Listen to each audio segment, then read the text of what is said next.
నమస్తే, నేను మీ Nikhila Teja. Welcome to Srini news channel. ముందుగా ప్రేక్షకులందరికీ కూడా దీపావళి శుభాకాంక్షలు.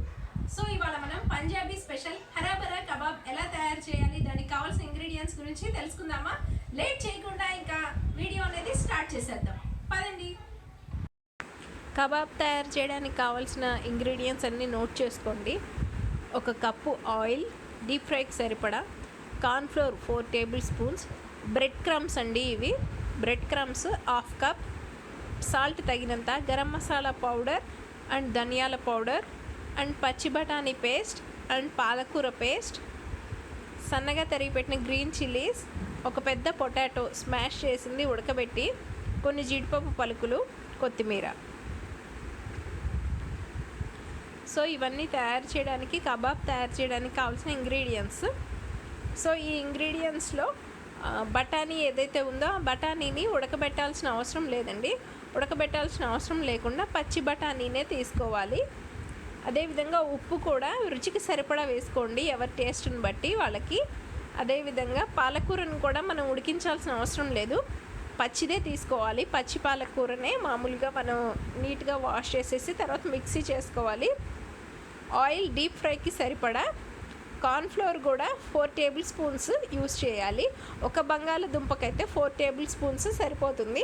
అదే 3-4 పొటాటోస్ కనుక మీరు ఉడికించి తీసుకున్నట్లయితే దానికి ఈ క్వాంటిటీ కన్నా, ఇప్పుడు చెప్పిన క్వాంటిటీ కన్నా ఎక్కువలో తీసుకోండి. ఫస్ట్ ముందుగా అయితే మనం ఉడకబెట్టిన బంగాళదుంప ఏదైతే ఉందో దాన్ని మనం ఒక గిన్నెలో వేసుకోవాలి. సో ఇక్కడ నేను పెద్ద బంగాళదుంపని తీసుకున్నానండి. పెద్ద బంగాళదుంప ఒక్కటే సరిపోయింది. ఇది చాలా పెద్దదండి బంగాళదుంప. ఈ ఒక్క బంగాళదుంపనే నేను యూస్ చేస్తున్నాను. అందుకనే నేను 1 కప్పు, చిన్న కప్పు పాలకూర పేస్ట్ని యూస్ చేస్తున్నాను అనమాట. మనం బంగాళదుంపను తీసుకునే క్వాంటిటీని బట్టి మనం ఈ పేస్ట్, పాలకూర పేస్ట్ కానీ గ్రీన్ బఠానీ పేస్ట్ కానీ మనం ఎక్కువ తీసుకోవాలి. ఇది గ్రీన్ బఠానీ పేస్ట్, దీన్ని కూడా వేసుకోవాలి దీంట్లో. సో మనం ఏదైనా బంగాళదుంప క్వాంటిటీని బట్టి మిగిలిన ఇంగ్రీడియంట్స్ క్వాంటిటీ అనేది కూడా మనం పెంచుకోవాలి హరాబరా కబాబ్కి మనం. సో పచ్చి బఠానీ పేస్ట్ని, పాలకూర పేస్ట్ని వేసేసాను. తర్వాత garam masala powder and amchur powder and అదేవిధంగా ధనియాల పౌడర్ లేకపోతే జీలకర్ర పౌడర్, ఈ మూడింటిని వేసుకోవాలి. ఈ మూడింటిని నేను ఒకే చిన్న ప్లేట్లో తీసుకున్నాను. సో మూడింటిని నేను కలిపి మిక్స్ చేసేసాను. అదేవిధంగా సన్నగా తరిగి పెట్టుకున్నటువంటి పచ్చిమిర్చి వేసుకోవాలి. అదేవిధంగా నెక్స్ట్ దీంట్లో బ్రెడ్ క్రమ్స్ ఏవైతే ఉన్నాయో ఆ బ్రెడ్ క్రమ్స్ని వేస్తున్నాను. ఈ బ్రెడ్ క్రమ్స్ని వేయడం వల్ల మనకేంటంటే ఈ కబాబ్స్ అనేవి లోపల అతుక్కోకుండా క్రిస్పీగా వస్తాయన్నమాట.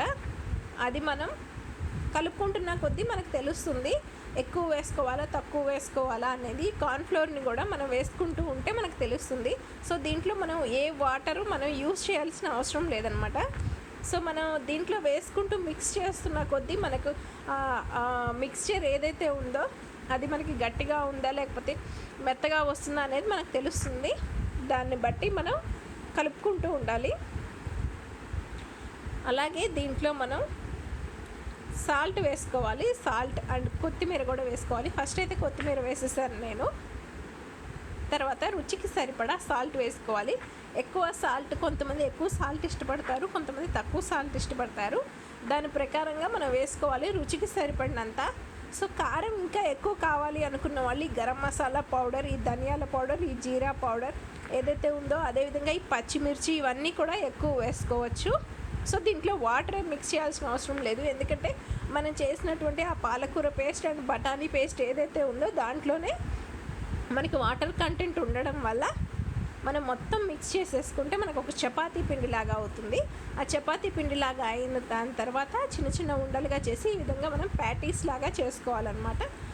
సో దానిపైన జీడిపప్పుని, మనం ఏదైతే జీడిపప్పుని యూజ్ చేసామో ఆ జీడిపప్పు పలుకుల్ని ఇలా పైన పెట్టుకోవాలి.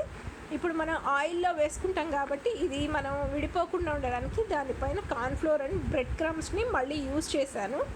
సో మళ్ళీ యూజ్ చేసి నెక్స్ట్ ఏదైతే ఆ ప్యాటీలు ఉన్నాయో ఆ ప్యాటీల్ని బ్రెడ్ పౌడర్తో కవర్ చేసేయండి.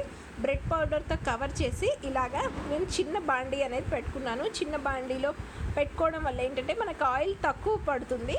సో మనం 1-2 ఆయిల్గా మనం వేసుకోవచ్చు అనమాట. ఎట్ ఏ టైం వేయాల్సిన అవసరం లేదు.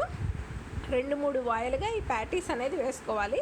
హై ఫ్లేమ్లో వేయించకూడదు, లో ఫ్లేమ్లో పెట్టుకొని వేయించి తర్వాత మీడియం ఫ్లేమ్లో పెట్టి గోల్డెన్ బ్రౌన్ ఇలా వచ్చేలాగా, గోల్డెన్ బ్రౌన్ వచ్చేలాగా ఇలాగ వేయించుకోవాలన్నమాట. మొత్తం రెడీ అయిపోయిన తర్వాత సర్వింగ్ ప్లేట్లోకి ఈ విధంగా ప్యాటీస్ని తీసుకొని దానిపైన ఇలాగ కొత్తిమీరతో గార్నిష్ చేసుకోవాలి. దానిపైన ఇంకా చాట్ మసాలా పౌడర్ అండ్ గరం మసాలా పౌడర్ని స్ప్రింకిల్ చేస్తే అది చాలా బాగుంటుంది. యమ్మీగా చాలా టేస్టీగా ఉంటుంది. దీన్ని టామరింది స్వీట్ సాస్ మనకు బయట దొరుకుతుందండి, దాంతో తింటే చాలా బాగుంటుంది. ఇది లోపల సాఫ్ట్గా ఉండి పైనేమో క్రిస్పీగా చాలా బాగుంటాయండి ఈ ప్యాటీస్ అనేది. మీరు కూడా తప్పకుండా ట్రై చేయండి, సో టేస్టీగా ఉంటాయి ఇవి.